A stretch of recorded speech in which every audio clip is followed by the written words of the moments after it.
Buenas noches, bienvenidos a Historias para Dormir, el canal donde exploramos relatos fascinantes y poco conocidos de la historia. Esta noche vamos a adentrarnos en uno de los sistemas educativos más brutales y controvertidos que ha existido jamás. Uno que transformaba a niños de apenas 7 años en máquinas de guerra perfectas. Hablamos del Agoge espartano, un programa de entrenamiento que durante siglos moldeó a los guerreros más temidos del mundo antiguo, pero que también escondía secretos oscuros que harían temblar a cualquier padre moderno. Imagínate por un momento que eres un niño de 7 años en la antigua Esparta, alrededor del año 400 a.C. Es una mañana fría de invierno y tu madre te despierta antes del amanecer, pero no para darte el desayuno o prepararte para ir a jugar con tus amigos. En cambio, te viste con una túnica simple y te lleva de la mano por las calles empedradas de la ciudad hasta llegar a un edificio austero donde otros niños de tu edad esperan en silencio, algunos llorando, otros con la mirada perdida. Tu madre te abraza por última vez, susurra algo al oído que no alcanzas a entender completamente, y se va. No la volverás a ver en años, y cuando lo hagas, serás una persona completamente diferente. Esto no es ficción ni exageración.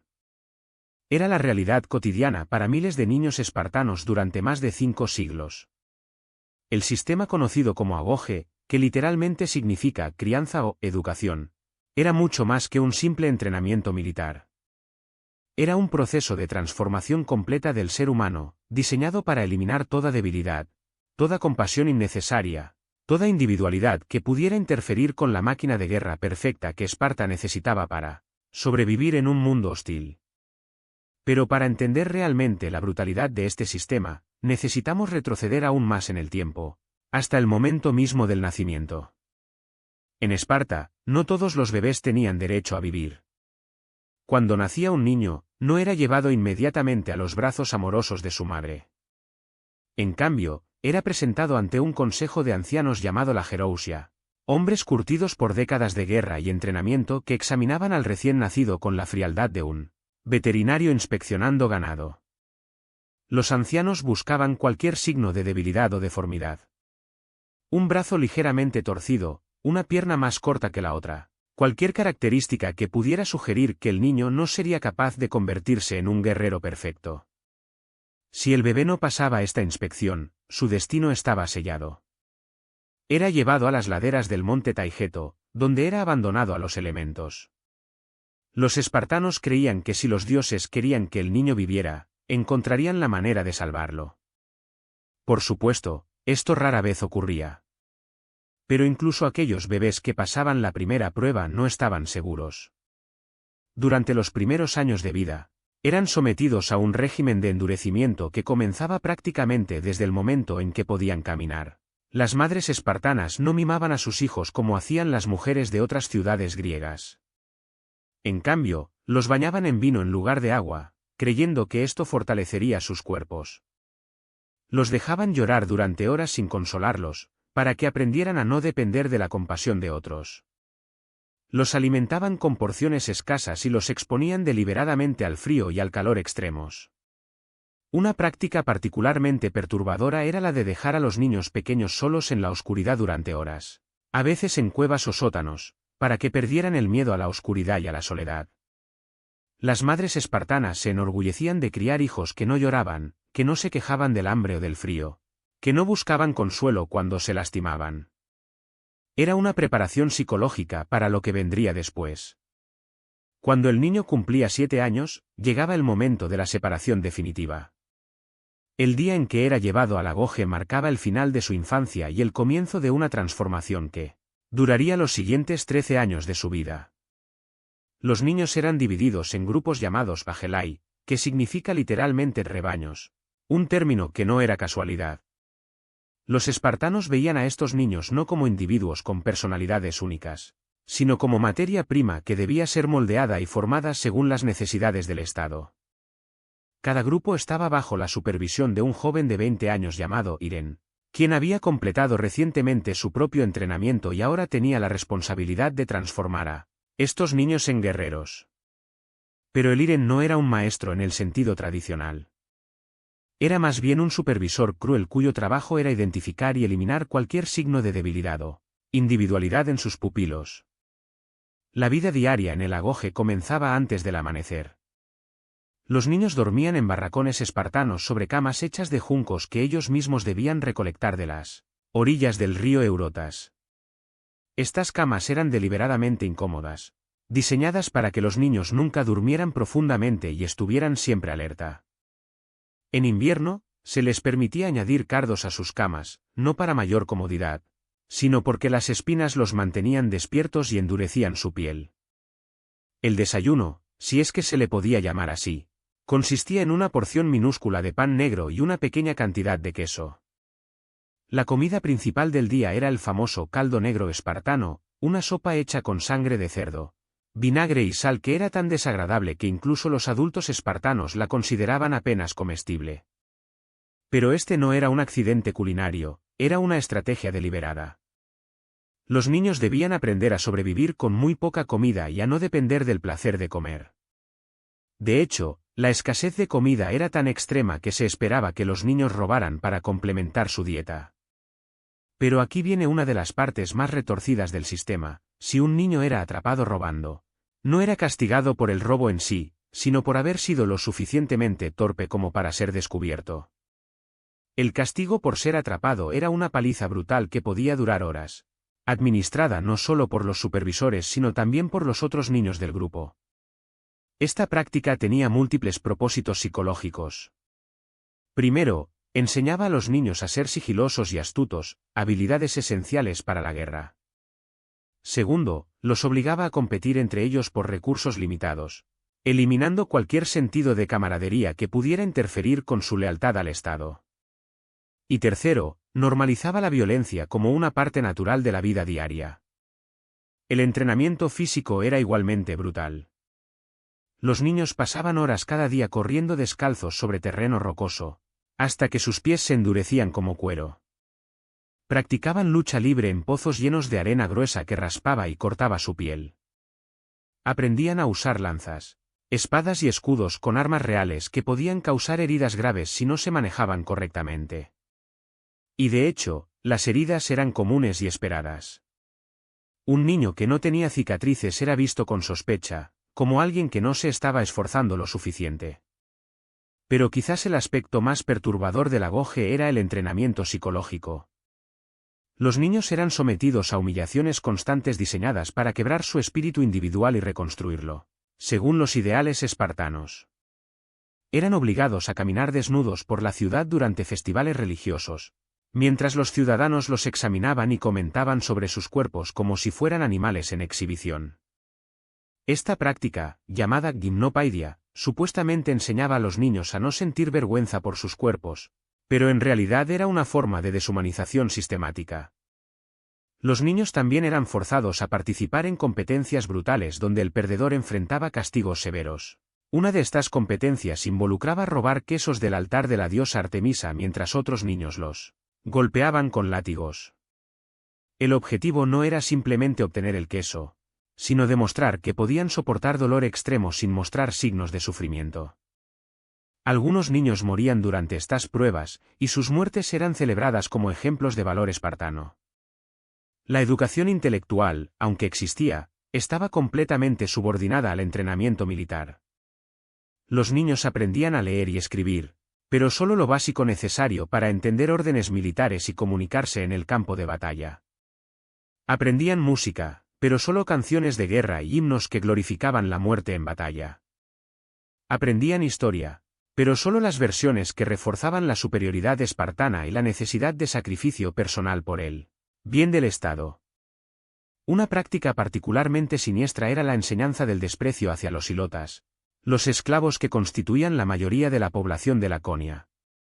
Los niños espartanos eran llevados a presenciar la humillación y tortura de hilotas como parte de su educación. Se les enseñaba que estos seres humanos eran inferiores por naturaleza y que merecían su destino.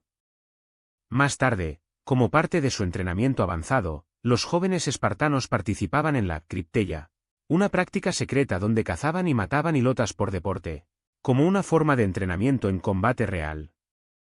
A medida que los niños crecían dentro del sistema, la presión psicológica se intensificaba. Alrededor de los 12 años, Comenzaban a ser emparejados con mentores adultos en relaciones que hoy reconoceríamos como profundamente problemáticas. Estos mentores, llamados Gerastai, eran guerreros adultos que tomaban a un niño bajo su protección especial. Oficialmente, estas relaciones eran educativas y espirituales, diseñadas para transmitir los valores espartanos de una generación a la siguiente. Sin embargo, la realidad era mucho más compleja y perturbadora. Estas relaciones a menudo tenían componentes sexuales que eran no solo tolerados sino activamente fomentados por la sociedad espartana. Se creía que la intimidad física entre el mentor y el estudiante fortalecía el vínculo emocional y hacía que el joven luchara más ferozmente para proteger el honor de su mentor en batalla. Para los estándares modernos, esto constituía abuso sexual institucionalizado, pero en la Esparta antigua era visto como una parte normal y necesaria de la educación masculina. Los niños que mostraban cualquier resistencia a este sistema enfrentaban consecuencias terribles. Aquellos que lloraban por sus familias eran golpeados hasta que dejaran de hacerlo. Los que mostraban compasión hacia otros niños heridos eran castigados por debilidad. Los que cuestionaban las órdenes eran sometidos a humillaciones públicas que podían incluir ser forzados a caminar desnudos por la ciudad mientras otros niños los insultaban y escupían. Pero quizás lo más insidioso del sistema era cómo gradualmente convertía a las víctimas en perpetradores. Los niños que habían sufrido años de abuso se convertían en los supervisores más crueles cuando llegaba su turno de entrenar a la siguiente generación. Habían internalizado completamente la lógica del sistema, que la crueldad era necesaria, que el sufrimiento fortalecía el carácter, que la compasión era debilidad. A los 18 años, los jóvenes espartanos se enfrentaban su prueba final antes de ser considerados guerreros completos. Debían sobrevivir solos en las montañas durante un año, cazando su propia comida y evitando ser capturados por patrullas de soldados experimentados. Durante este periodo, también se esperaba que mataran al menos un hilota como prueba de su disposición a matar por Esparta. Aquellos que regresaban exitosamente eran finalmente aceptados como ciudadanos completos y guerreros espartanos.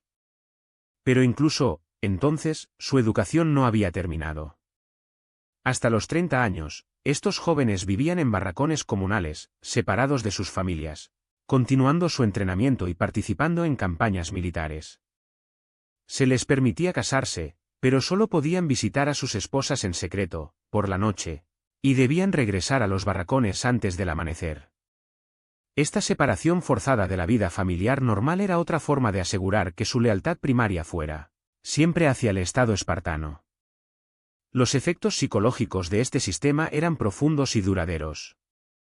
Los guerreros espartanos eran famosos por su valor en batalla, pero también por su incapacidad para formar relaciones emocionales normales. Muchos sufrían lo que hoy reconoceríamos como trastorno de estrés postraumático severo. Tenían pesadillas constantes, ataques de ira incontrolables, y una incapacidad para sentir empatía hacia otros seres humanos.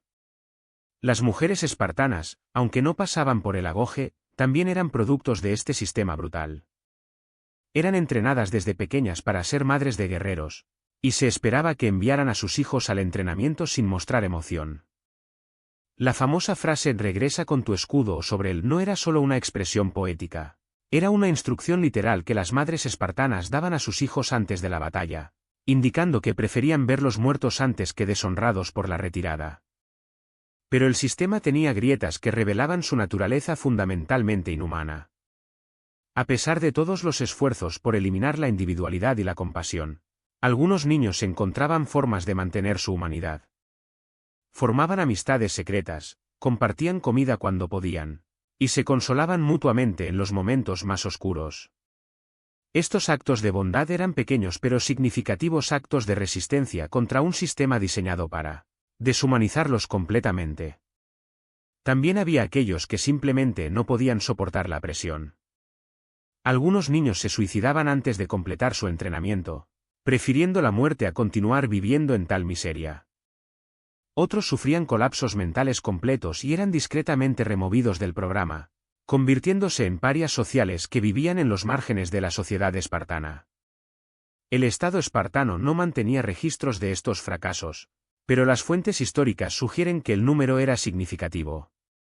La ironía del sistema Agoge era que, aunque producía guerreros formidables, también contenía las semillas de la eventual destrucción de Esparta.